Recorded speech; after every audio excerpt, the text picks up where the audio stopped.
I hear you. And it's just one of those things where the level I am now in terms of age, I can feel like this used to take X amount of time to get over, Mm-hmm. and now Yeah. it's like, oh, this is still lingering. Oh my God, right? I know. That's what I'm talking about. We used to be superheroes, and now we still are, but it just takes a little longer. Yeah, a little longer, Yeah, but it and comes together. It will. it does. It will. And we're going to talk about that. All right. Hola, hola. This is Adriana Medina Kagan with Fuerte Fitness. Welcome to Bien Fuerte. It's time to speak. Today, we're going to be talking about fitness, health, life, the journey, and all. I myself listen to a lot of podcasts with interviews with a lot of famous people. But this podcast, we're going to interview everyday heroes that need to be lifted up for a change. My guests today are Bert Sims and Sandy Grant. Bert, I used to train with this guy at 24-Hour Fitness back in 2002. Isn't that crazy?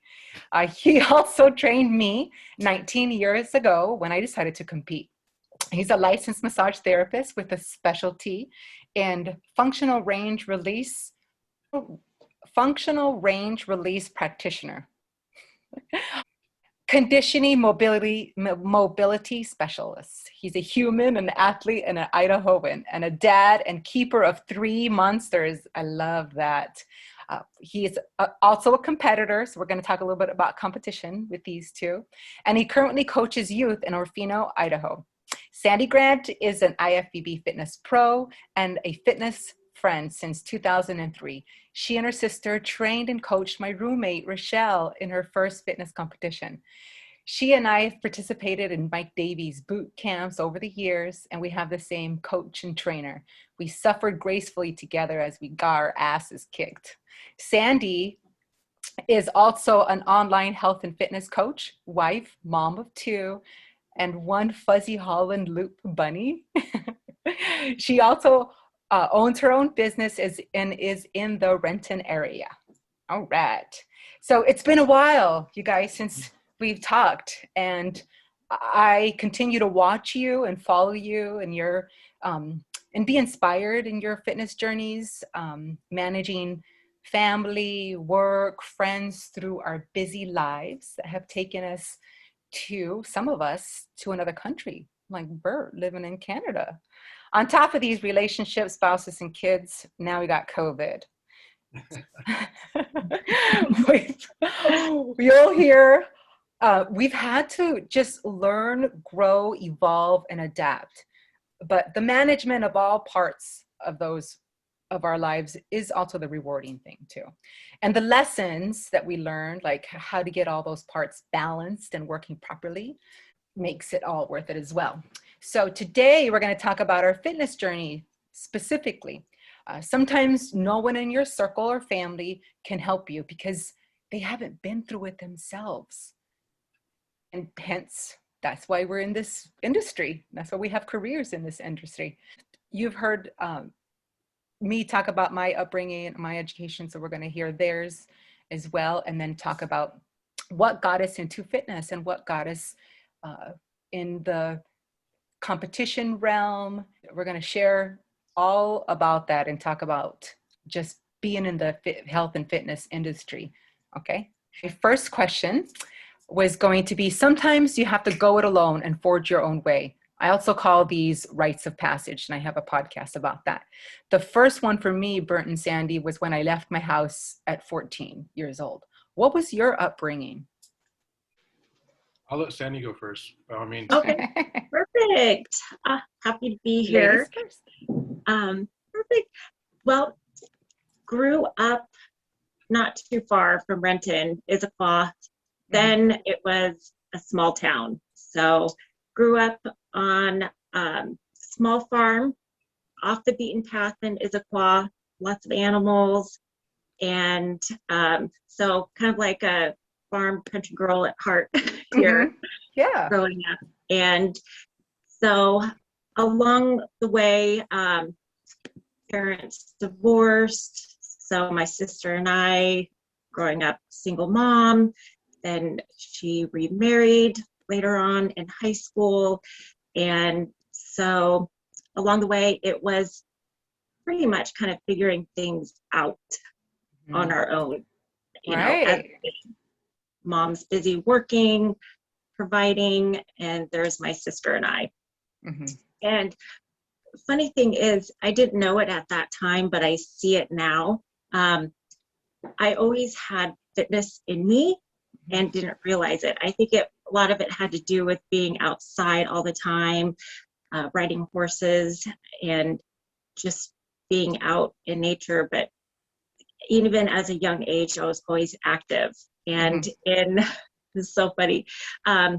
In high school, even right before high school, I would end up making up my own workouts. And I would do that right before I go to sleep. And my sister Shannon would be telling me, just go to sleep. Why don't you do this at a different time? Because I would give myself insomnia.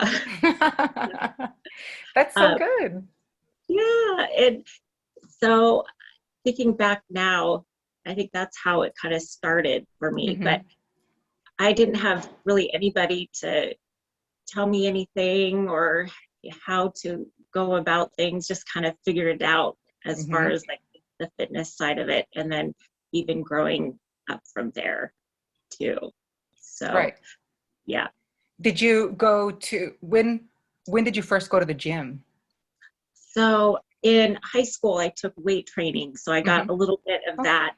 And then so out of high school, it was probably about a year and a half out of high school, ended up going to the gym. A friend said, hey, let's go to the gym. And I'm like, oh, okay. That sounds like fun. And went, signed up that day. And then, I was, I was 19 at the time, and just before turning 20, joined the gym. And from there, I was just hooked. I felt like that was where I belonged, not knowing what I was supposed to be doing before then. So it just stuck with me, and I really enjoyed it. Just how it made me feel, and meeting friends too that like fitness as well. That became your community. It did, yes. And then that's where I met my now husband as well. Hey, things happen for a reason. Yes, so it all came into place together. Yeah. All right, you, Bert. Thanks, Sandy. Well, thank you for having me on, for doing this, for starters. For sure. Right. I have what I think is now, or I had what I think is now almost the minority of a way to grow up and be raised. Because like in a couple months, my parents are celebrating their 50th anniversary. So I had two parents the whole time, very supportive. We were always doing something. I joke around with my best friend at times and said, the only distraction I had growing up was Sports Center, when you think about it. Of all the things, because we were either working, we're either playing sports, we're either studying, or we're doing some type of hobby like skiing or archery or snowmobiling that isn't even like mainstream. Right. And I loved growing up. Now that I think kind of the funny thing is because we're so out in the rural area where like there's not even a stoplight in my whole county, which is some people like, what? There's no stoplight in your whole county? Like, yeah, that's how off the kind of grid, off the beaten path we are. But I enjoy it, having been raised in it. And I couldn't imagine, growing up in a place that had more concrete than greenery. Right. That was one of the battles I consistently had when I did go to more metropolitan-based areas. Like Vancouver. Yes, like Vancouver. That's a lot of concrete there. But always active, always playing sports. When I first got into fitness, at that time, the idea was bigger, faster, stronger. So if we look at and we know what was coming out when. And there wasn't a lot of know-how in my area. I do remember like when you have that one moment where you're first introduced to the fitness world, the strength conditioning is a little bit different than the fitness world. Right. And I still remember to this day, it was a muscle mag. I was looking at it and I walked right in, and there's a particular bodybuilder on the face of it, and there's a particular article, and I remember it to this day. And that's what got me in. And it totally pulled me in. And after that, it was like, okay, well, how do I learn more about this? Right. And then you went into fitness training? Because when I met you, you were a trainer and you were awesome. Like you had a lot of knowledge. At that point, I was young. I was probably say like ninth grade. So it was just, well, let's learn about training, and then try, like Sandy did, try to devise your own programs as to, well, I'm playing football, so what can I do to help me with football? But at the same time, you want to look different, you know, and you're learning about nutrition and learning about these different things. And at that time, you're like, well, lift as heavy as we can and make it burn as hard as we can. You know what I mean? And yes. When you're like, oh, I'm sore, that's great. And then your coach is like, well, I can tell you're so sore that you're probably not going to be that good this Friday. You know, timing and, you know, and recovery process. And right. Like when you're young and elastic and full of energy off of nothing. And you can recover like a drop of a dime. Exactly. And I have a different background than you guys, totally.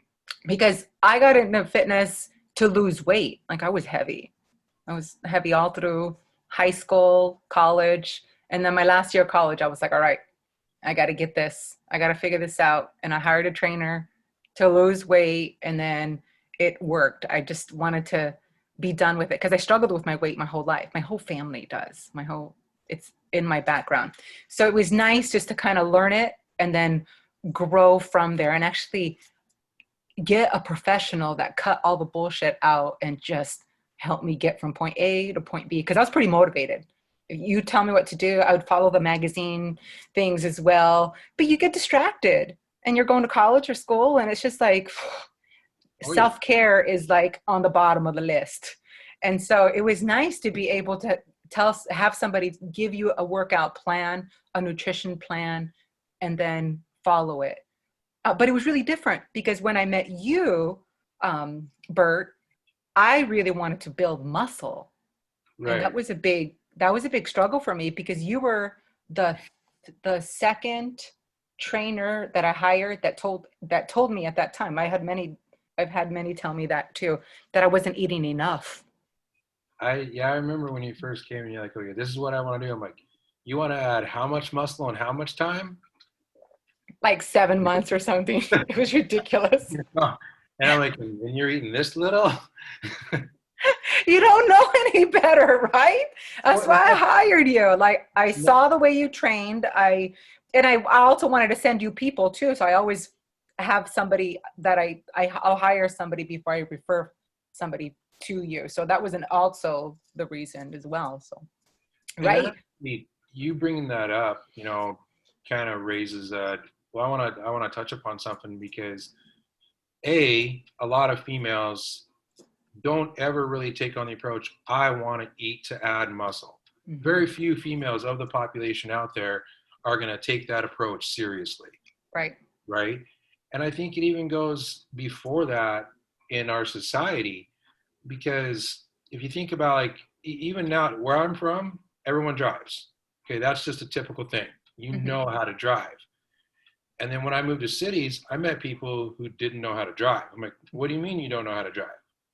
They're like, well, I got transit. What do I got to worry about driving for? I'm like, well, what happens if you got to drive your friend to the hospital? You know, like it's a life mm-hmm. skill.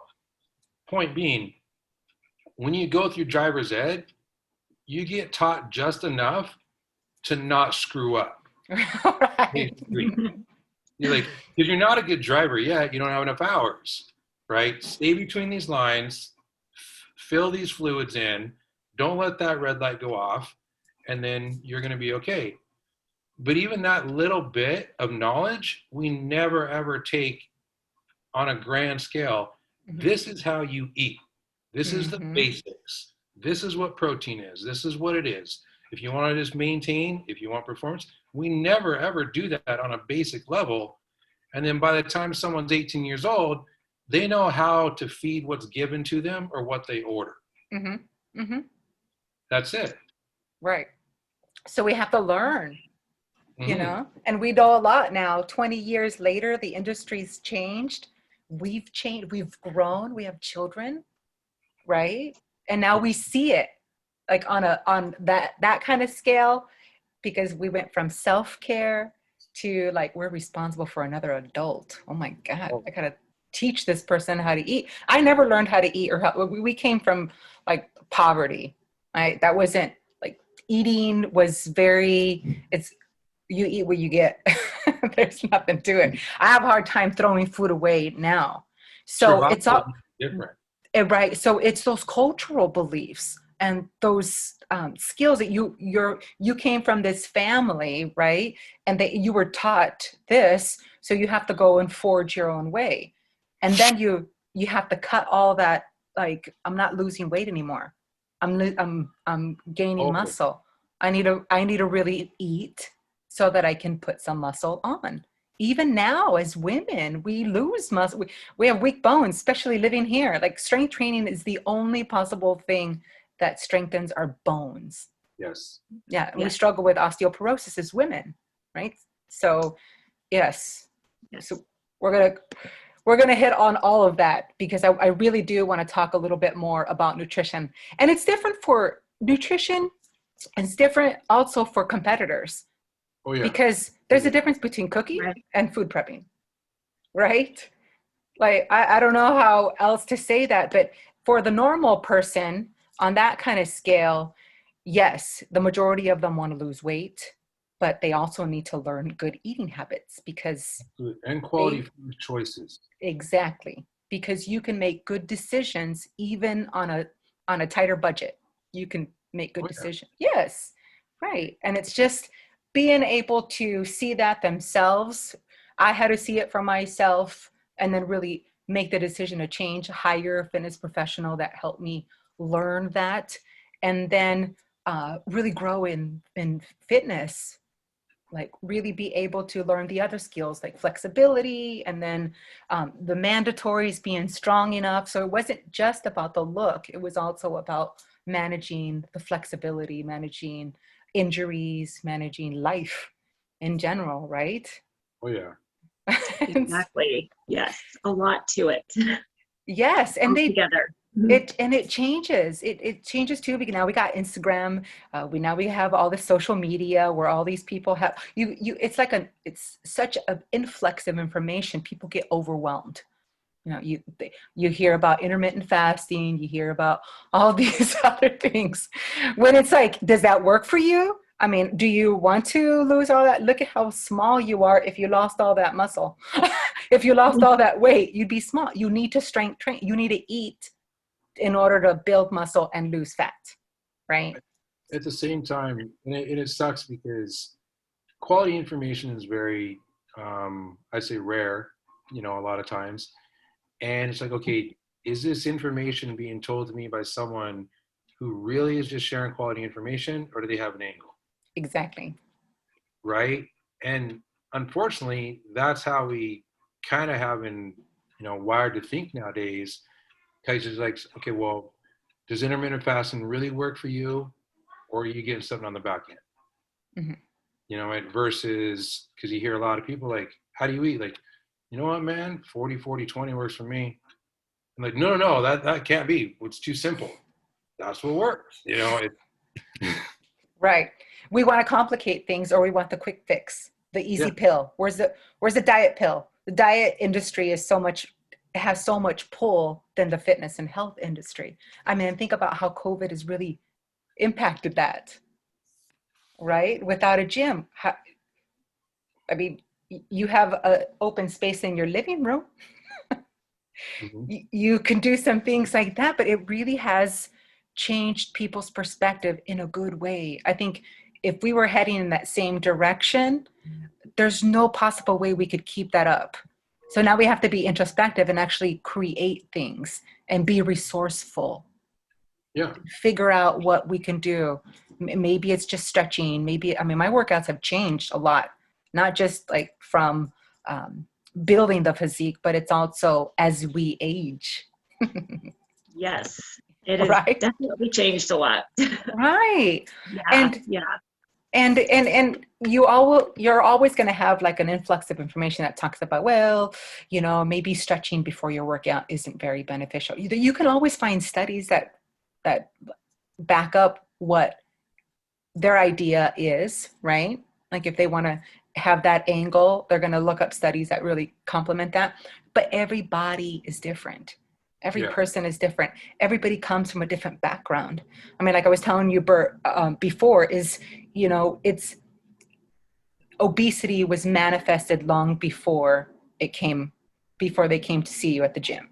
Like that's different. It's self-care. It's being able to find out what you need and to start with, and then hang on to that, and then move into another area that you need. So like I lost weight, and then I started putting on some muscle, and then I started competition, and I had to be like really flexible and learn how to have proper posture, because I had terrible posture. I could not pose worth anything. I had to actually have coaches train me on that, and people that I've trained like for a competition. I mean, we spend a lot of time just opening up shoulders because their posture is so bad. I'm sure if you had a roundtable discussion between physique, figure, and bikini girls about scapular control, Mm-hmm. that I mean, you could talk all day like, oh my God, it took me so long to get my right scapula to do this. And It's so true. You just can't, you can't figure it out. I thought there was something wrong with me. You know, it was just like, well, I had a backpack for 4 years on my back, like 60 pounds, carrying it around every day. And you wonder why you're like this. And when I learned about proper posture and then I went to class the next day, I was like, oh my God, we are all like this. We've all been conditioned to and slouch. well, if you look at those, how to say, like, look for the consistencies in your life, in Hmm. movement patterns and things like, why is this happening? And you're like, well, if you look at the consistencies from like here's one thing I tell people, because now I'm in a movement and mobility. I said, you want to have a real eye-opening moment? Think of your day only expressed in terms of movement, Hmm. and take yourself through and see what you're actually doing on a daily basis. And then you'll be like, well, that's why this is jacked up, because I'm consistently just, you know what I mean? Yes. And And it'll open your eyes. and you see it more so with COVID too. Like people are working so much more. I mean, I can actually warm somebody up on video online, and then I have them touch their toes and they can't touch them anymore. And I'm like, what have you been doing? What happened? And she's like, I've been working. I've been working more. I don't have the movement that I used to have to my car, to my commute, to lunch break, to the bathroom, catching an elevator, going downstairs, grabbing lunch. And it's all Yeah, changed. I've noticed that with some of my clients. It is more sitting. And um, right now, I've just been telling them, exactly, Bert, movement, Mm-hmm. daily movement.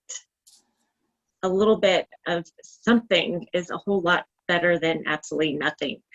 So just getting up and any type of movement, set your alarm for like an hour, especially everyone who is sitting at their desk doing their work from home, and Yes. get up and move, and whatever you need to do to help remind you of that. And then also being aware of what movement you are doing, for Yes. your posture, like you both have mentioned too. Mm-hmm. So um, it's a lot different now, and especially when it comes to home workouts Mm-hmm. and all of that, everything has changed. And but movement, continuing that will, it just makes a big difference. It does. So, mhm. Does. Even if you can't get in that hardcore workout where we just want to pump that iron and go for it, you know, we may not have access to a gym, so anything you can do at home. Right. And because I have Matt's parents that are older, so we have to be really careful. So I miss leg presses. I miss the leg extensions and leg curl machines.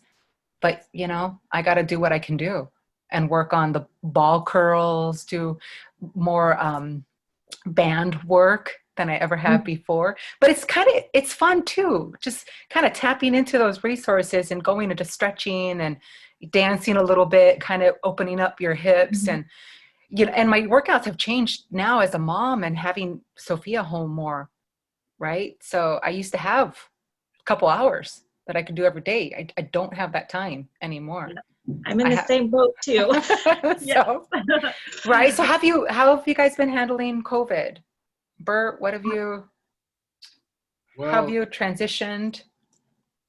I can say with where we are and we're so little population, you know, for example, the last time I looked at numbers, we got 8,000 in our county and probably around 12% or 15% have actually had positive cases of, it didn't really all affect me personally that much because being Idaho based, we really didn't shut down a whole lot.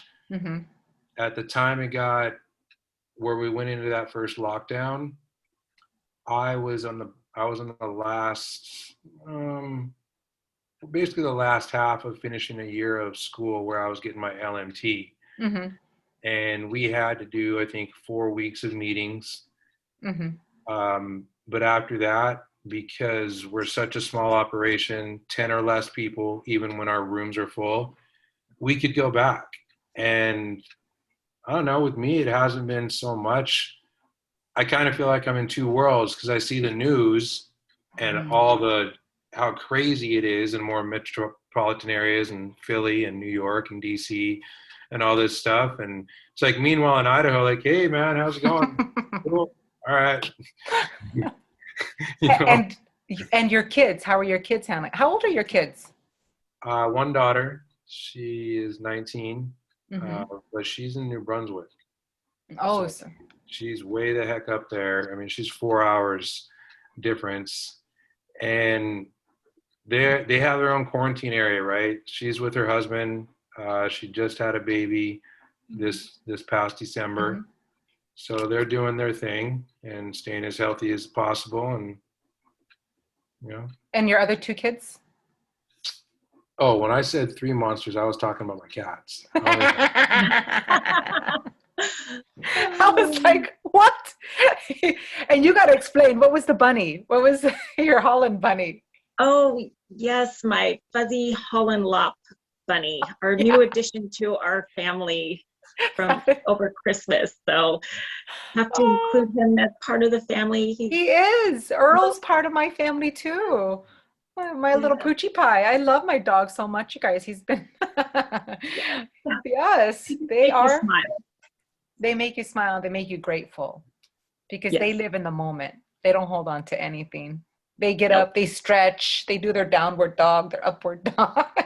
We can learn a lot from our dogs, all right, and our pets. Exactly. I know. We can. It's just crazy. I also wanted to talk about, you mentioned it before, when we got into the fitness industry, it was different. There wasn't much information, and there wasn't that many categories. I mean, look at the categories now: classic bodybuilding, men's physique, bikini, and I know there's more. Wellness. Is there a wellness division and women's physique? Yeah. See, there's so many. So when I got into there was only figure and bodybuilding and fitness, and that was it. Yeah. So you kind of did whatever you could, and there wasn't as much information. Maybe social media wasn't. There was information, but it was more underground and it was more closely guarded. And I think it was because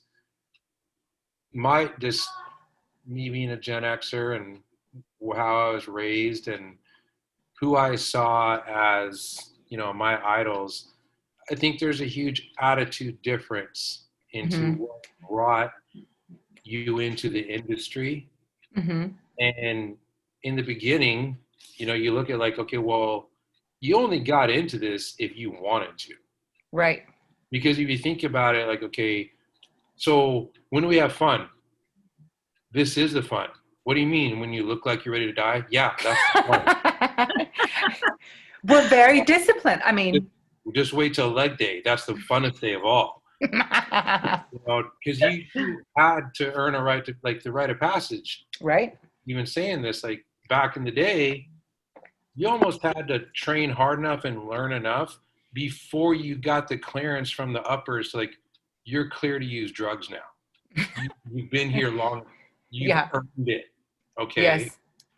And people wanted it. I think and like the saying is, like, probably about 5 years ago, when Instagram was really hitting a really good peak. Uptick. And that was probably like a year after I last competed. And it's like, okay, would you go to the gym tomorrow if Instagram wasn't around? It's a good question. Right. Would you? Right? Because Yeah. there's no one to tell. There's no place to post it now. And I think Mm-hmm. that's the attitude difference. There are those who got into it because they wanted to, no matter what.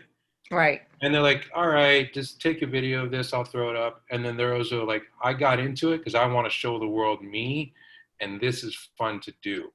Mm-hmm. But who's going to win in the end? The former. Right. You know? Right? Because they're going to continue to do it regardless. Yeah. And for me, getting into competition, when I lived in Idaho, but I live in Boise, Idaho. And it wasn't as popular because I didn't see any of it in 2002. And when I moved here and worked at 24 Hour Fitness, I saw fitness competitors. I was like, wow, they look great. They have the butt and hamstring tie-in, and you can actually see where it starts and where it stops. I had never seen that. That was like a new goal for me. It opened my eyes. And the gal, her name was April, and she was competing, and she's like, oh, why don't you just come to my show? She was very, very friendly, very nice. I gravitate more towards people that are more open like that. And she invited me to come to see her show, and I saw her compete, and it just gave me a possibility, showed me what was possible if you were really determined, dedicated, and followed a plan. And I was hooked. I was like, okay. And I just wanted to do it and not get booed off stage. I just wanted to blend in. And then once I started seeing that, wow, I can really improve. I can really get good at this. And if I followed a plan, like to the T, not cheated myself out of anything, then I would really go from point A to point B in a certain amount of time and just get better and better. So my whole idea was getting fit, being stronger, being healthy. I've always obtained like the more of like the overall, because I wanted to have a good balance, and I was already not so healthy in my past.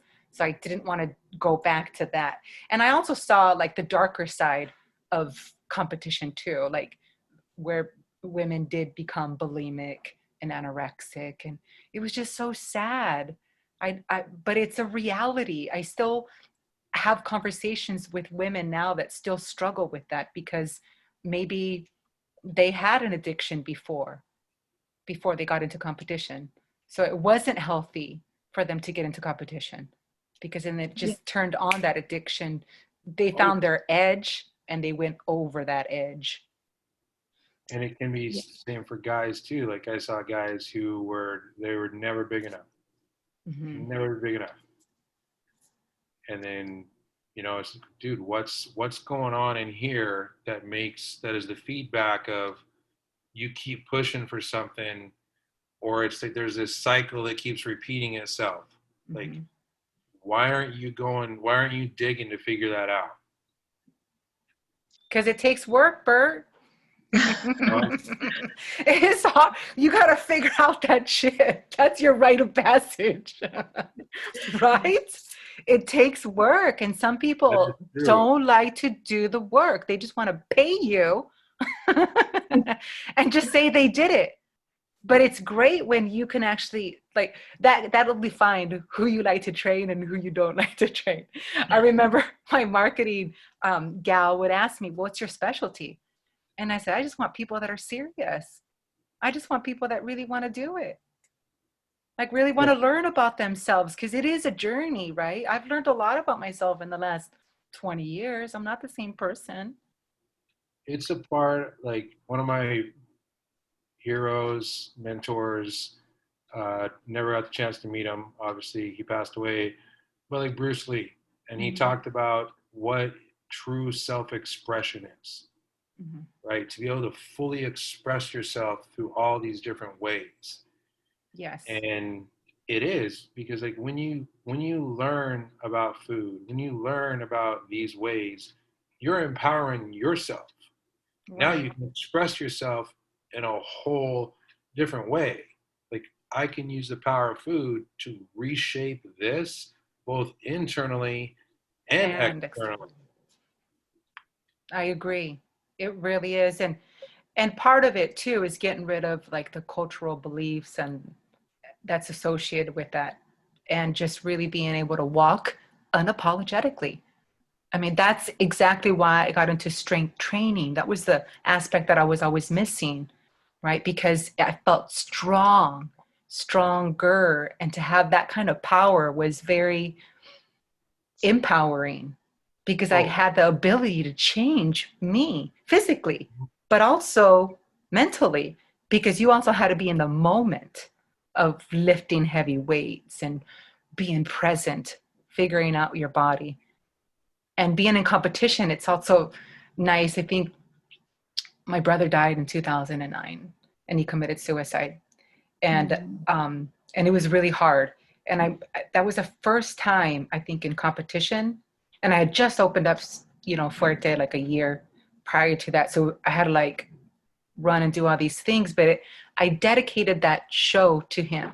So in his name, it would help me work out. It would help me focus my anger, my sadness, all the stuff that you feel into something. And I actually did the best ever. Like I remember the judges were like, what did you do? Because this year you looked, that was the first year where I was told I was too lean. I was like, it's interesting when you have those, whatever it's that trigger. Whatever does it for you. What set you off? Mm-hmm. Yeah, that's awesome. So I think any of those moments are the moments to redefine yourself. And our clients come to us at those different moments, like either divorce or a loss or having kids, not knowing how to work out, pre-pregnant, pregnancy, and then post-pregnancy, all those things. It's being able to meet them at the right time, at the right space. I talked to you about this, Bert, and you, Sandy, actually. I trained Lyle. So Lyle I've had for a long time. And I remember when I was super full at 24 Hour Fitness, I couldn't take anybody else on. And I was like, Bert, I need your help. I love this guy. He's going to be amazing. And I gave him to you. And I don't know whatever happened, but you were getting married and you were moving to Vancouver. And Lyle just kind of dropped off. And I had gotten in a car accident and I had gone to the hospital to just make sure I was good overall. And he was there. He had taken his friend to the hospital. So we met in the emergency room again. And he was like, Adriana, I've been thinking about you. I was like, oh my God. And we reconnected. And it was amazing because he came back in. And this guy, he is morbidly obese and had a hard time kind of walking around. So when he came to train with me over at Urban Kinetics, he would have to drive around if somebody was in a parking spot, in the handicap parking spot. Yeah. And he calls me up one day and he's like, when are you going to open up your damn gym? And I was like, what's going on? And he's like, this is the fourth time I drive around the block. There's somebody still parked in my spot. He's like, and what's the holdup? And I was like, God, I don't know. I don't have the finances. He's like, I'll lend you the goddamn money. How much do you need? Well, this is ridiculous. And, it was so funny because, he lent me, I can't remember, like over $75,000 to open up the space. And that was the holdup for me. When you're young and you don't have any collateral, they have you like, Oh, yeah. yes, you have co-signer, all this other stuff. Yeah. I didn't need a co-signer. I had gotten, my credit was pretty good, but I needed support in opening the space up because the gym that I was at was too small for my community. Like it was just, so when I finally opened up Fuerte, I in Wallingford, I tapped into a whole different people. And had he not lit that fire under my ass to get me to go and open the gym, I would not have met the majority of my clients that I train now from Wallingford, that I still train, that followed me over to the Aurora gym, that followed me over to Fremont, that now just do online stuff. Like anything, there is always that, Bert, you called it the butterfly effect. Like if you do not do what you're telling, like your intuition is telling you to do, your life goes in a different direction. Yeah, it really, really is. I don't know. What I think of life now versus what I thought of at 20, at 30, it is such a different, perspective. Mm-hmm. And I kind of joke around like where I am today is because of a movie that I saw when it came out in 1985. That's how screwed up things can get because sometimes a little kid can get an idea trapped in their subconscious and you don't realize you're chasing that for 40 freaking years, but you're doing it. And then you're like, oh, that's why I've been doing this. Yeah. What was the movie? The movie was called Jim Cotta. Jim Cotta. I have to write that down. It starred Kurt Thomas, who was an Olympic gold medalist for USA in the all-around men's gymnastics. And I'll draw the parallel because here's this guy who is this high-level athlete, and it's really, really corny, but the idea is great. From what I saw in it, he has to go rescue his dad. He's got to go behind enemy lines and all this stuff. So he becomes this highly trained assassin, and he comes on this journey to rescue his dad. And here I am. I'm like 8 years old when I'm watching this. I'm like, I want to be able to do all this, like flip and be strong and run and fast and be able to move this way. And, obviously he's lean. And it's just like, so in my mind, I'm like, I want to learn everything possible to be able to do what this guy is doing. All right, we're going to plant that in the back. And then now it's like I look at everything along the whole continuum and where it's brought me originally and everything. It's like, you little shit. So you watch one movie and But it inspired you. And there's different things of inspiration. And that's what keeps you going, right? Yeah. And some people make the bad decisions that's why I was asking you, did you grow up with two parents? Did you grow up with, single mom? I mean, we all have different backgrounds because of that. And it shapes us, but we don't realize it until we're stuck with a problem that we have to figure out. Like for me, it was like, God, how did I let myself go for this long? And it happens to everybody at different times. I mean, the 50-year-old executive that comes sees you after, having a heart attack and he's got to change, right? I mean, there's something that inspires you in a good way. And there's something that it wakes you up and says, what are you doing? Why are you here? And I love those kind of people. I love those people that are really interested in looking at that because it takes that kind of level to really change things and beliefs, cultural beliefs. They're in there. you've got right? to overcoming cultural beliefs is absolutely huge, It is. because it's Just almost like, if you don't do this, you're not good or you're not loving. Well, if I don't eat your pierogies, like if I don't eat pierogies, all of a sudden I don't love you, Grandma. Like that's what do you mean? Like, it is. It so is, you know. Or we just comfort ourselves when it's something, you know, it's an addiction or something. And so maybe it's like you go overboard with food. It's just like anything else, right? I don't I know. remember, oh, Go ahead, sir. sorry. I remember just starting out competing and so excited about it. And here's my diet. This is what I'm following. Everyone around me did not understand what I was doing.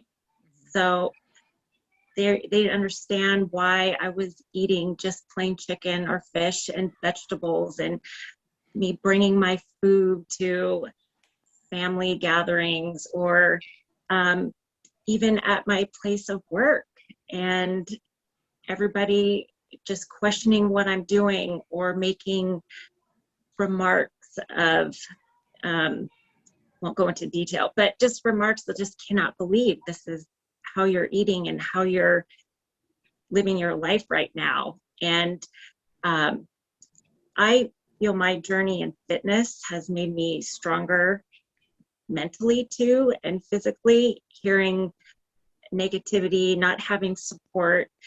I am thankful that I did have support from my sister, and then also my husband during competing too, but everyone around me who is not in our bubble per se, they don't understand. And you do what you can to help them understand, but sometimes you just got to block it out. But having all of that, you know, is pushing those barriers closer, and you either continue on, stay strong mentally and continue with it, or you just end up giving up. And so just like what we had talked about earlier, just with the information that there is today, what it was like then when we were competing too. I guess my whole point was this fitness journey is different for everyone, and it can make you stronger, or it can bring up those other things that come up in your life, addictions or issues. It's a learning process, but it can make you stronger mentally and physically and healthy wise too. And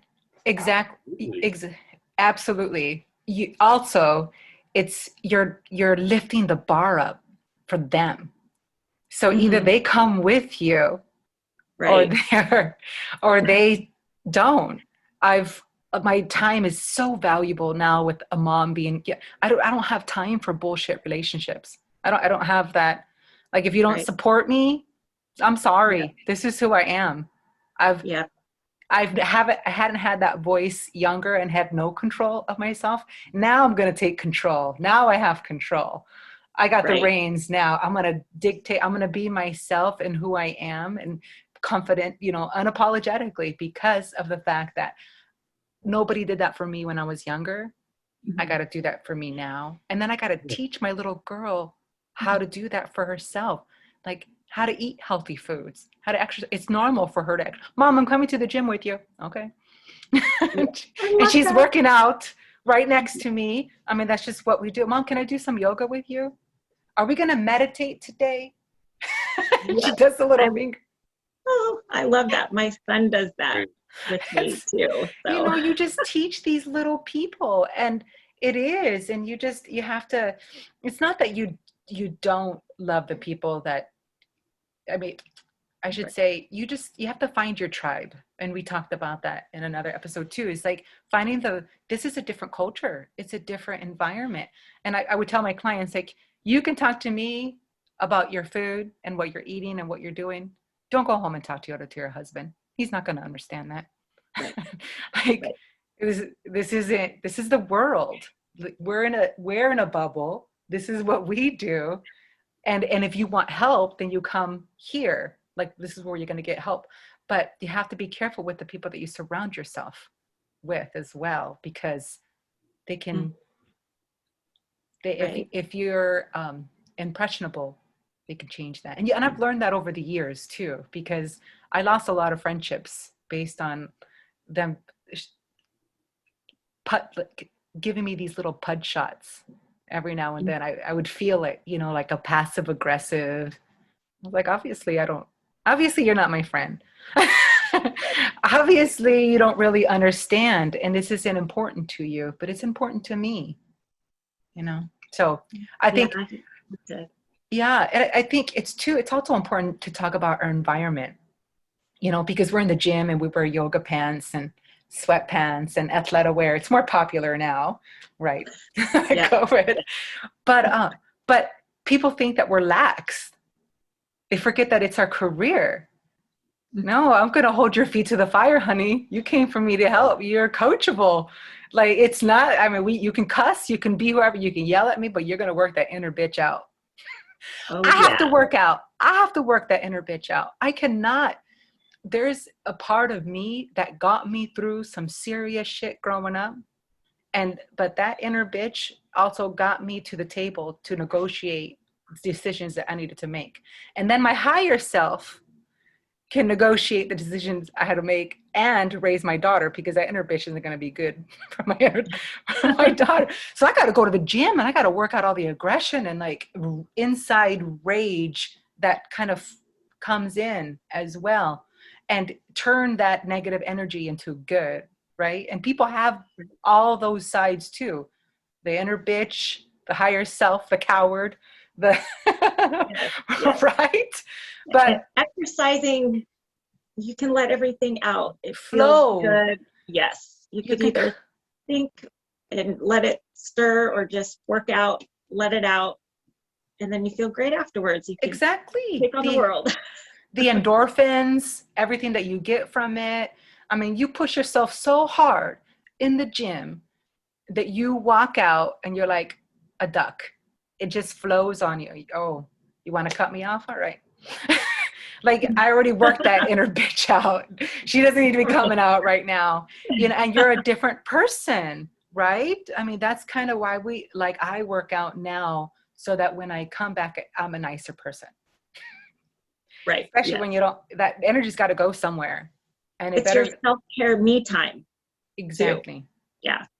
How you look at all the parts of what being human is, right? And how we can express ourselves. And I think a lot of people who exercise and get it out, they're not putting it out into society because they're dealing with it. Mm-hmm. Like, when's the last time you really have felt that, like, I call them civilians. They don't understand when they have to deal with, pushing themselves to certain intensities. I don't know what's going on. It's because you don't do it. Mm-hmm. Right? You don't express yourself through all these different realms. And then when you get there, you don't know how to handle it. And that's not a good thing. Right. Right. But God, I love the feeling when you achieve a new level of, whether it's conditioning or strength or even movement, like, oh my gosh, I have not done that in so long. That feels so good. It's rewarding. It is. Being able to reach back at your foot, catch it in the yoga pose because you're open enough to be able to do that. It's amazing. I mean, that's a part of us that we do have to embrace in every aspect, but it takes mental effort and it does take somebody to hold you accountable. Because I could do my thing, I have my workout friends, and then I have my trainer that's like, what are you doing? Are you on the plan? I could tell. Those are things that I think you need somebody to hold your feet to the fire as well. I mean, like I said, I'm pretty motivated, but there's times where people need motivation. There's sometimes they need accountability. There's sometimes they need education. I mean, all of those realms kind of come together, and in different areas, mind, body, spirit, soul, everything. Huge. Right. Because I mean, I really learn about people when you start to train them and you start to see the excuses and you start to see all the bullshit. And I remember asking one client, are you controlling? And she's like, God, yes. I said, then you're going to love this because you get to control you. I'll open up those little spots. Let's do it. Because we're not in control out there. We're only in control of like what's here. And our effort, our thoughts, our, right? Yeah. We know that. We know that, working out, nutrition, cardio, the three components for, working on your physique are the must. And then it is deeper than that, your mindset, staying accountable, having, that healthy, positive mindset to keep going. And, even as coaches, we do need that support too. Coaches need coaches too. And the best athletes. Yep, exactly. Yes. So I just going through my whole health and fitness journey, growing in that, just later on, I found out that, your mindset towards your health and fitness is key, because you can get caught up in other things mentally. So having a good community support, if you can have that. And then even if you don't have that support, you could still hold yourself accountable and talk with your kitty or your puppy or your bunny and say, I did my workout today and I feel great. And check it off the list, but finding it any way you can, but having a good support group or community helps and makes a big difference along the way. Because in a whole, it's really building that healthy lifestyle and not just working out and dieting. It's not dieting anymore. It's nutrition, it's wellness, it's for longevity, but making it a healthy balance and all of that. So kind of had that long journey of just competition and the in-between, and then now older family, on to the next phase. But all in all, it's having that healthy balance mentally, physically, spiritually, and having that longevity is important. And starting as soon as you can too. I'm grateful, and I'm sure both of you feel the same way. Glad we started when we did, because it's carrying us through now, through this whole COVID time too. And, through life. It's carrying us through life, because that's how we handle it. It's not just about the physical. It's about like the spiritual, the mental, like self-care encompasses all of those things. Naps. I never took naps before. Now I'm like, oh, I like taking naps. Wow. I'm not a big napper, but like once in a while, it's like your body needs it. It's like being able to love yourself and seeing yourself as important enough as an appointment that you have with anybody else. Right? And it's like holding your feet to the fire. I like what you said about like the end, like longevity, and think about where you're going to be at in 10 years. I want to still be running around with Sophia. I want, like my nephews and my nieces will always like, let's go work out, Thea. Like it. And my nephew's kind of, like, let's do a pull up, Thea. I'm like, come on, let's go. Right now. I was just kidding. Look at those biceps. And it's fun, but they also see it in your life, because seeing things versus talking things very different. And if they see you doing it, then it's like different. And that's probably why I love competition, because of the fact that it makes me better in all areas, right? It just makes me grow. When people talk about like the food plan, I'm like, yeah, the food plan, my cardio. I had to do it today too. Yep. Uh, Lifting 5 days? Yep. Well, what do you want? You want to look good? Do you want to look half-ass? Right. You just need that one show that reminds you, like, if I would have done all my cardios, if I would have done all my workouts, if I would have stayed on it 100%, what would it look like? And Oh, then, yeah. and then it happens, and you're like, see, it makes Yep. it worth it. It does, and it helps us be more relatable to people as they're struggling. You understand? Yeah, I'm struggling too. Yeah, I got a mom. I am a mom. I got to run a business. I have Yep. exactly. My husband works from home too. We're in each other's spaces and faces, so we need a little bit of time outside. Get away, Yeah. walk the dog, take care of ourselves, right? I mean, I think that's why I wanted to talk to you both, because it's been 20 years and we've learned so much, and we're in the same industry. We're still helping people, but our perspectives have changed too, because of the fact that we had to be resourceful for all the times and the stages in our lives. You're not the same person as you were when you were 20, 30, Oh, no. 40, Right. right? We're different, Right. and our priorities have changed as well. And I just wanted to, let me see, I had a couple questions that I wanted to ask you both too. Bert, what took you to Canada, and why are you in Orfino, Idaho? Okay, well, what took me to Canada was a woman. I was dating a woman from Canada in my last year of university. And then when you met me, I had basically moved over to the Seattle area to become closer to her. Mm-hmm. And we got engaged. August of 2003 was when I finally got cleared to move up to Canada. And then at that point in time, it was a transition period, what would eventually become other transition periods Mm-hmm. in my life. And I never ever envisioned myself moving to another country, Mm-hmm. you know? And honestly, the most that I knew about Canada when I moved up there was basically like, all right, well, snowboarding, hockey, and weed. I mean, that's basically all you know about Canada at that point in time.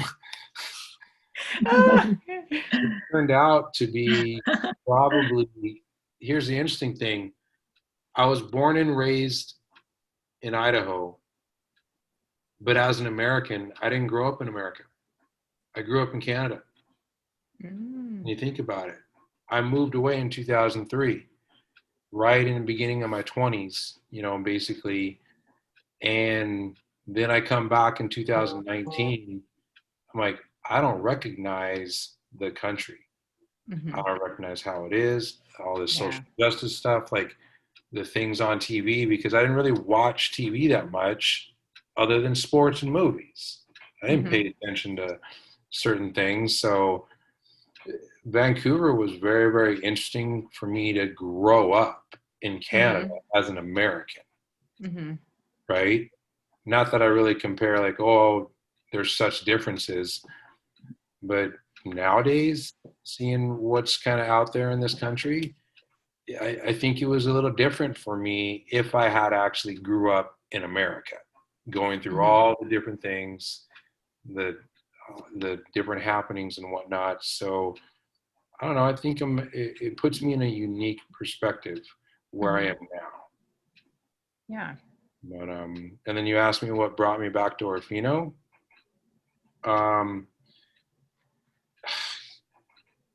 2018 was a really pivotal year for me, and it was one of those. All right, well, what are you gonna do? What are you doing, and what are you gonna do?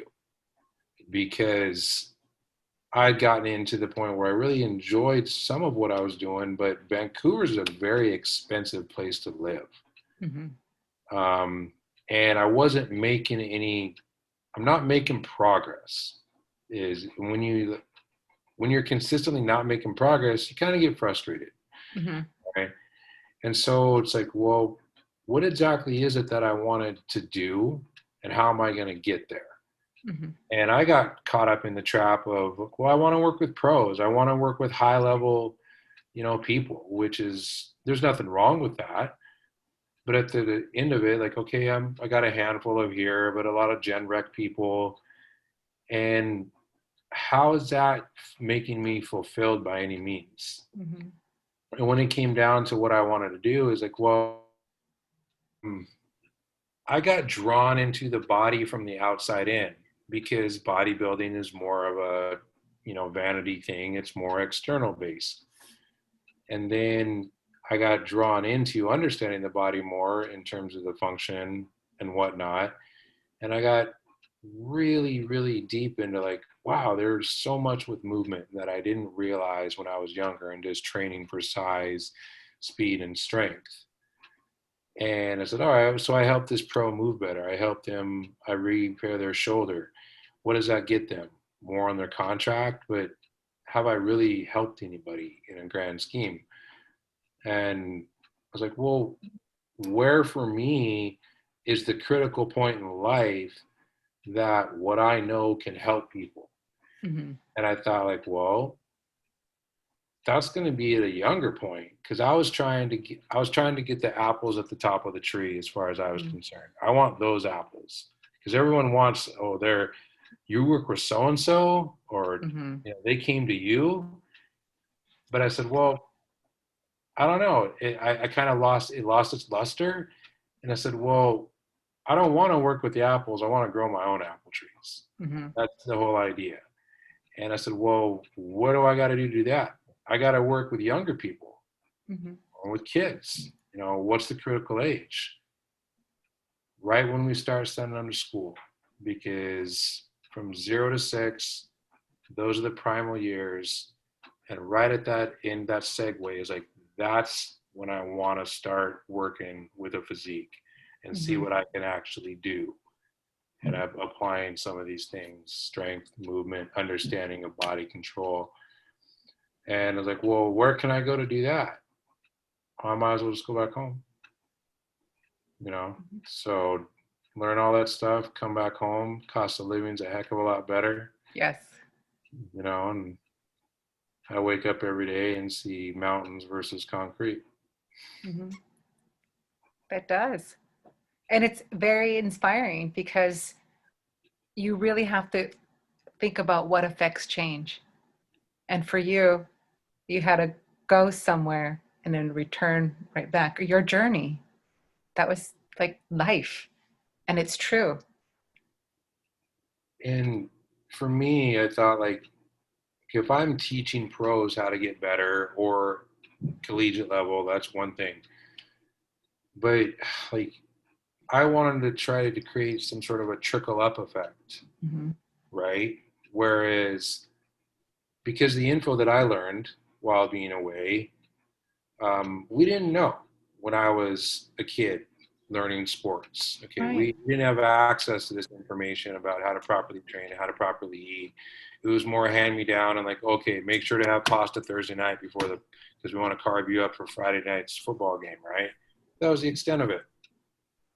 And I was like, well, I want to be able to bring something back and teach these kids good quality methods that if I can maybe help a kid get a D1 scholarship, because that's a lot better than working with pros as far as I'm concerned. It is. Because And where I'm from, like that type of stuff, it's not really, that doesn't happen a lot, but hopefully over time it can, all from really getting and teaching kids how to move better at a younger age. And you're building a foundation that's going to be their foundation. Yeah, that's more lasting than anything else. You just think about it this way, like if you could maintain somersaults, if you could maintain handstands, if you could maintain bear crawls and crab walks all the way until you're 60 years old, how quality of life would you? Your aches and pains are, Yeah. It's true. It is.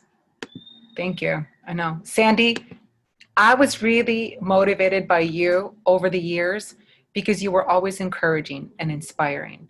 And, you know, backstage at competitions, there's all these little cliques and all these little groups. And I just was really uh, drawn to you. And then when I got to know you at Mike Davies boot camps, it was just fun because I really got to know you as a person outside of competition, just regular, just living, right? Right. And I that's why I was really drawn to you. But I wanted to tell you that, and I appreciate all your effort and all your time that you've given me. So I want to be respectful. If you have to go, you just let me know, and then. Oh yeah. Okay. Okay. Yeah. No Are you problem. good with time? Okay. I'm good. Yeah. Okay. Good. Yeah. I also wanted to talk about. I wanted to talk about your workout. What do you do now? What's your warm up? What's your? Yeah. Well, definitely it's changed for a few reasons. Just being at home pretty much the past 5 years with kids. That was because it was about 5 years ago or so when I was working for Europa out on the road a whole lot. So, and then after having second baby, being at home, not working full time, I didn't want to go to the gym, believe it or not, from living in the gym to, I don't know about pack good. Yes. So what I was saying about that was after having second baby, trying to juggle, got to lose baby weight. I love going to the gym, but the thought of packing 2 kids to the gym and then getting in a workout quickly with limited care time, I created my own at-home workouts. And, you know, it's tough postpartum, all that, having that motivation and inspiration to work out. And I just decided I'm going to do at least 20 minutes of exercise each day. I will fit it in, even if I'm tired. So my workouts kind of started to change at that point. And realizing I can utilize, of course, I had some equipment at home already. And, you know, being a mom and trying to stay fit and healthy for me and the kids, I just put together home workouts, made it easy, 20 minutes, lost the baby weight. And that just kind of opened up my mind a little bit more on how I could help other moms, not necessarily in the gym. So I did personal training out of my garage and for new expecting mamas and, you know, after baby. And also at that point too, I worked at a couple corporate gyms and still kept kind of leading me back home. And so this past year with COVID, back at home on standby, and I love creating my own workouts. I like doing full body. I do separate, you know, certain days, but if I just need a quick 20-minute workout, I'll put in a full body workout. And I've even been doing beach body workouts, so I could just press play. I don't have to think of anything because sometimes I just don't want to think. I just want to do. So I've been doing a little bit of that as well. And my whole part of working out and wellness and nutrition has really evolved. Not only working out is important, but I've looked into other nutritional foods to put in my body, food and supplements, foods higher in antioxidants, and just a variety of foods, things that I had missed too while competing, because back then it was just a certain way. But anyway, so I've enjoyed the whole process over the years. But too, as a mom, knowing, so when I go and talking with my clients, most of them are moms, it's just a whole different type of training style now. Mm-hmm. And I did go through the past couple years some certifications on the pre-core Kleenex, Mm-hmm.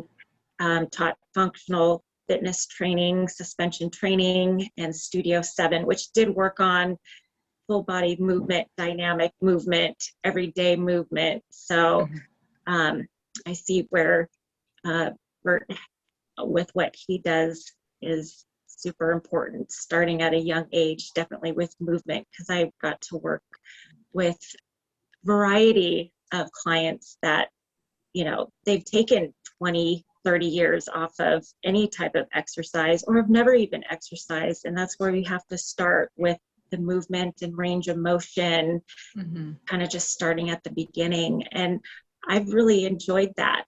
So big change from in the gym, compound movement exercises, all of this to put on muscle, all of that I love and is fun.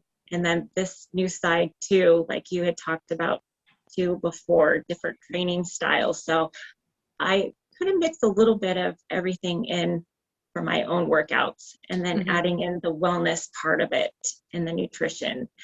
And so just going forward, doing that. And then right now with my clients, sharing that experience too with them, and encouraging them to find what fits for them in their, and helping them build their new healthy lifestyle.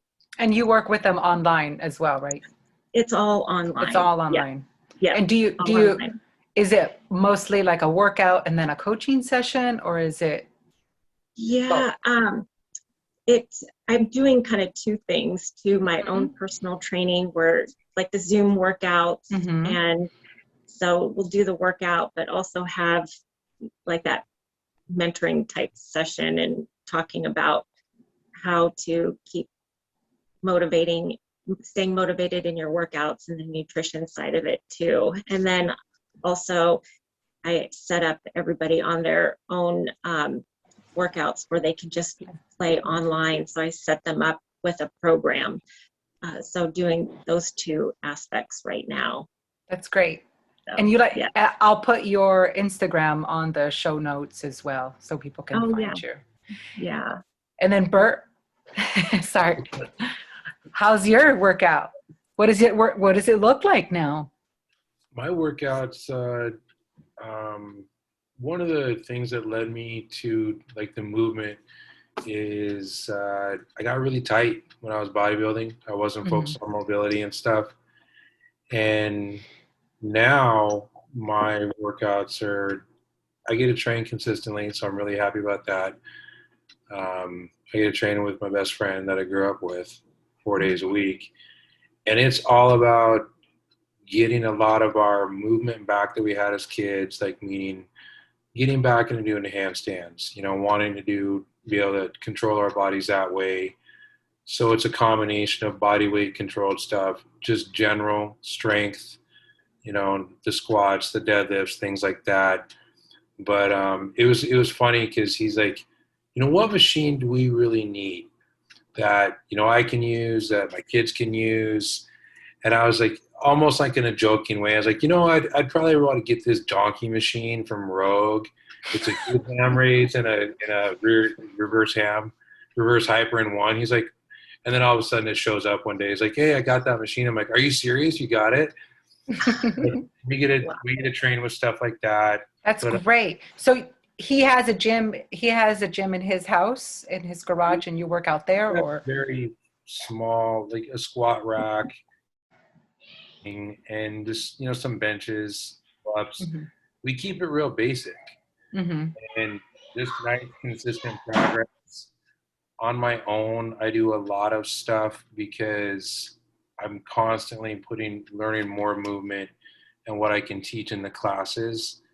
So it's a lot of on my own stuff, just making little circuits, controlling my body more. And then even getting back into, I want to be able to go run again. Have you not been running? Or it takes a certain, right.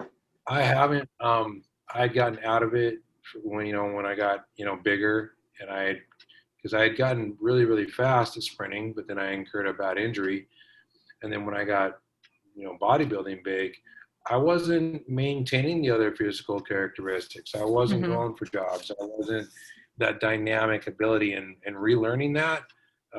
It takes a little bit, to get back in the avenue, and then, as you know, once you get above level 40, as it's called, um, things take a little bit longer to recover when you tweak it. So, You do. I asked you both that because my workout includes an active stretch circuit that I had to do for all my joints because I've had, wrist problems and I've had shoulder problems and back problems. And it includes a lift. So I would either push or pull or do chest or back, shoulders and arms. Like I still separate those. It's just not as many exercises because I want to be able to do a stretching at the end of my exercise too. So, and sometimes it's a half an hour, sometimes it's an hour, and it happens at least every day.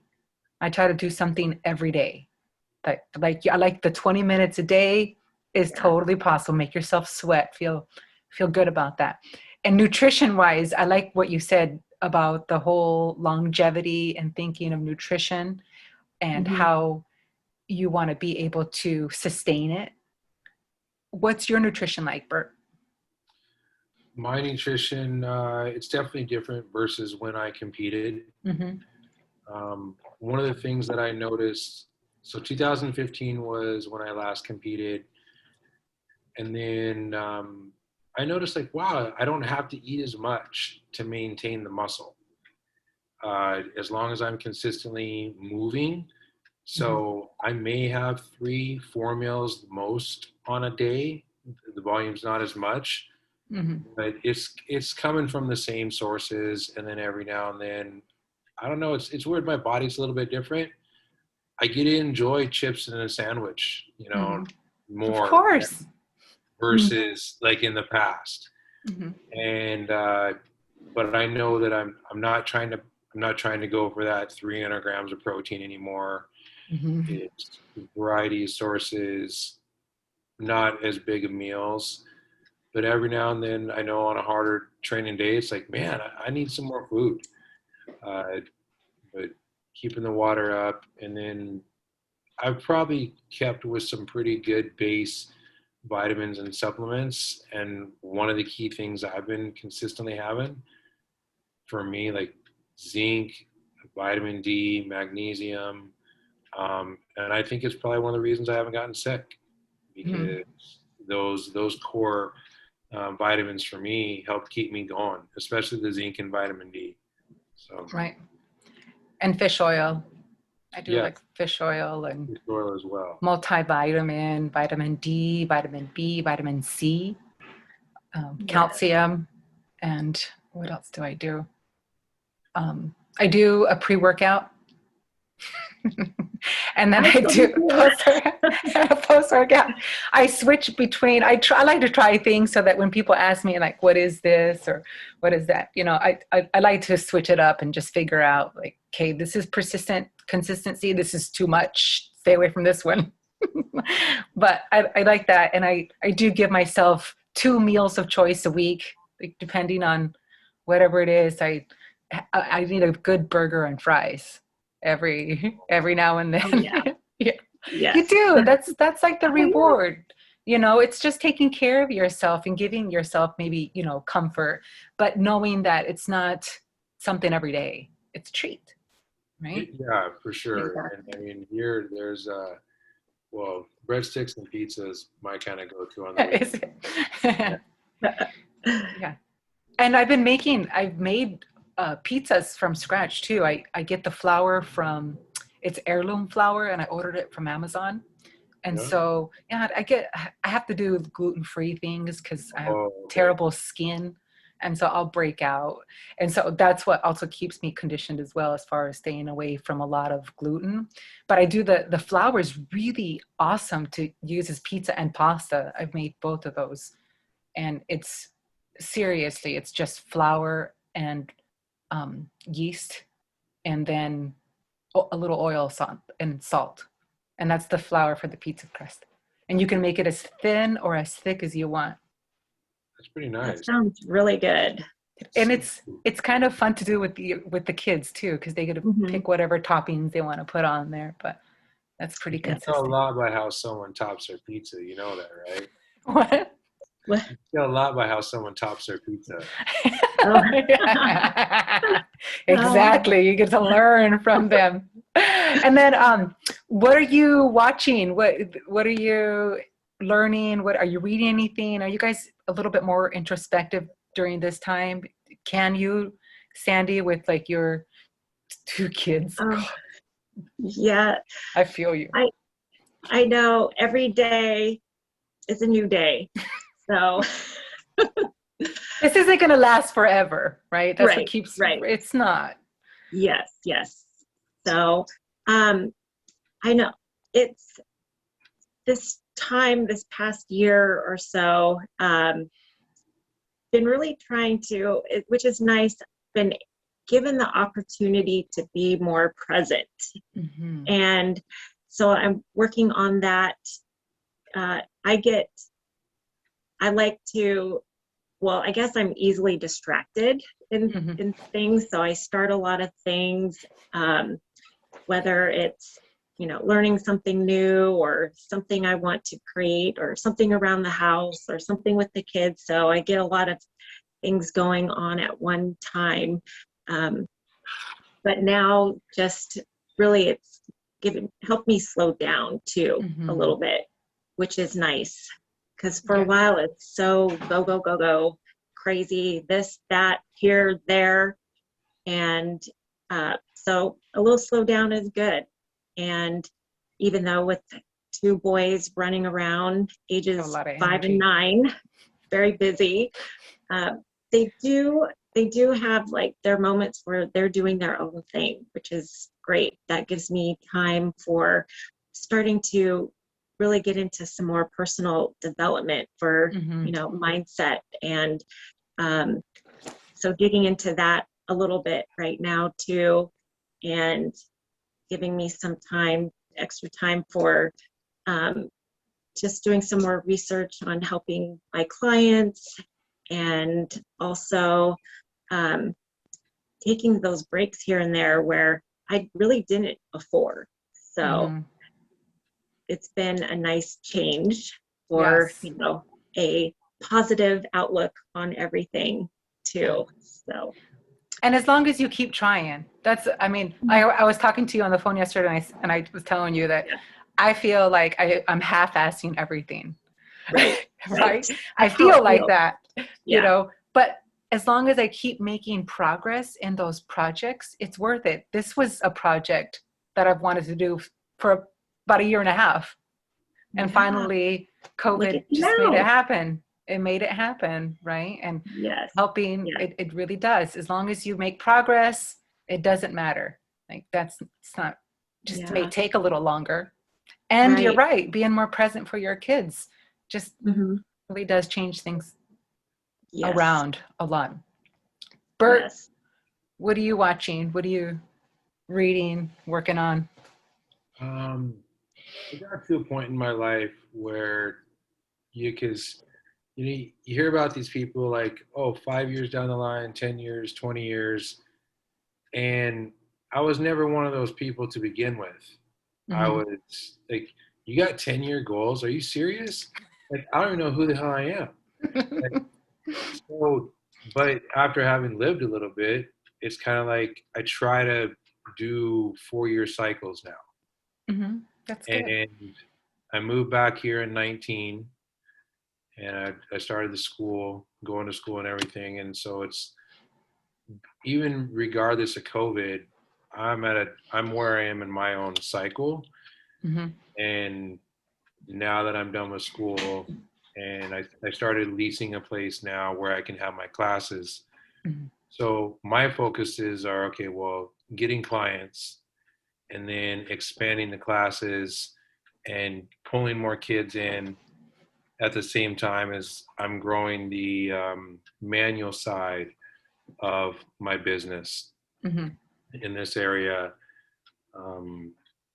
What I'm reading is just staying up to date on the FR and the FRC stuff that I'm certified in. Mm-hmm. They put out a lot of stuff for those who are under their banner, Mm-hmm.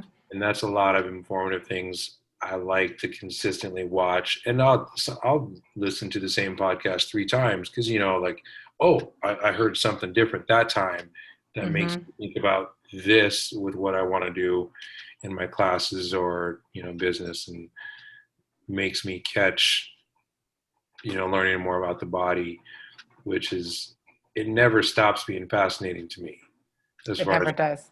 You grow, you change, you evolve, you develop. whether It's it's nutrition, the strength training, or the fact like, okay, I'm moving differently now versus the way I was 5 years ago. mm-hmm. I love. And how can people find you? I'm on Instagram and I'm on Facebook. What's your handle? So B_Sims 4733. Sims B_Sims. 4733. Sandy, what's your, it's The Sandy 30, Grant. Sorry, sorry, go ahead. 3347. 3347. B_Sims 3347. Yeah. I'm dyslexic too.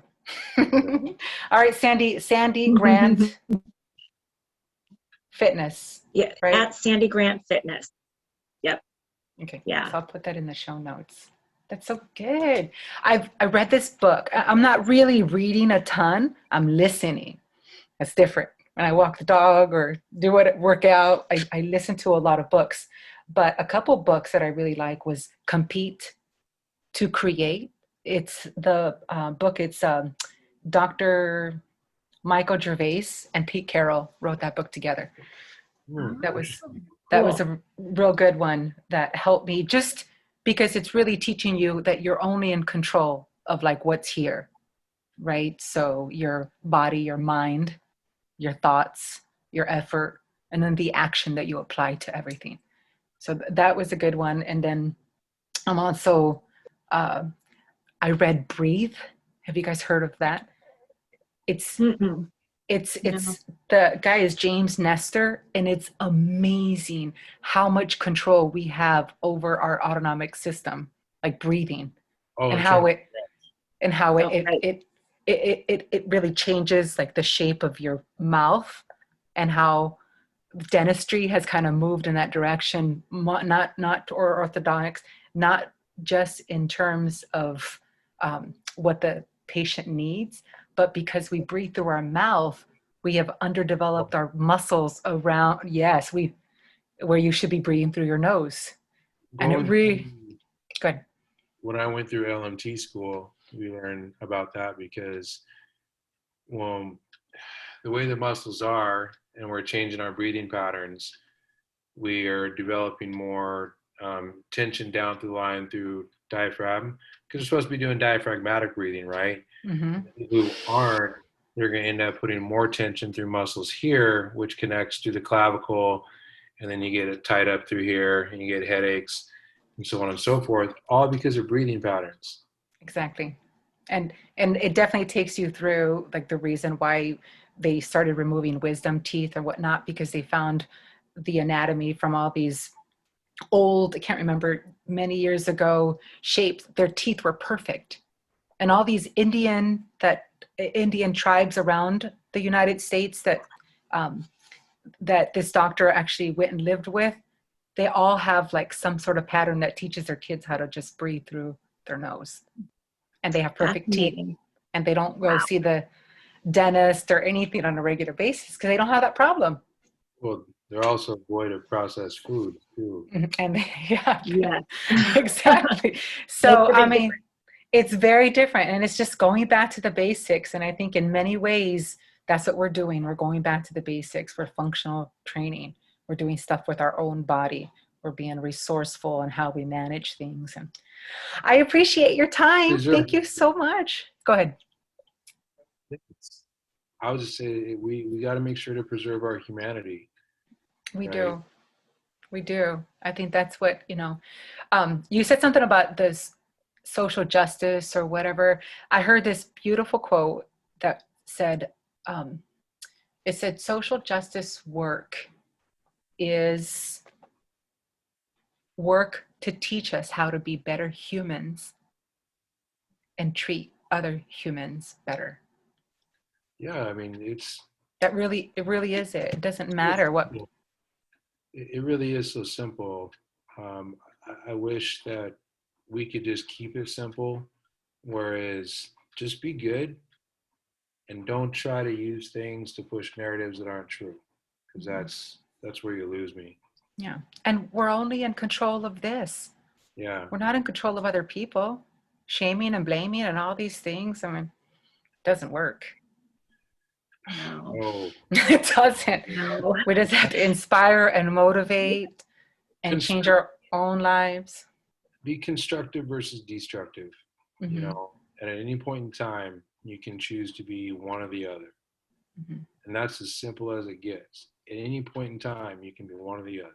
Anything can change. You can change at any moment. Every day you have a new opportunity. Yes. And that's our tip for the day. We're leaving our people that. Yes. Yes, exactly. You can change anything at any moment. Right, Bert? Say it again. Anytime, at any moment. At any moment. All right. Oh. Thank you both for your time. I appreciate it.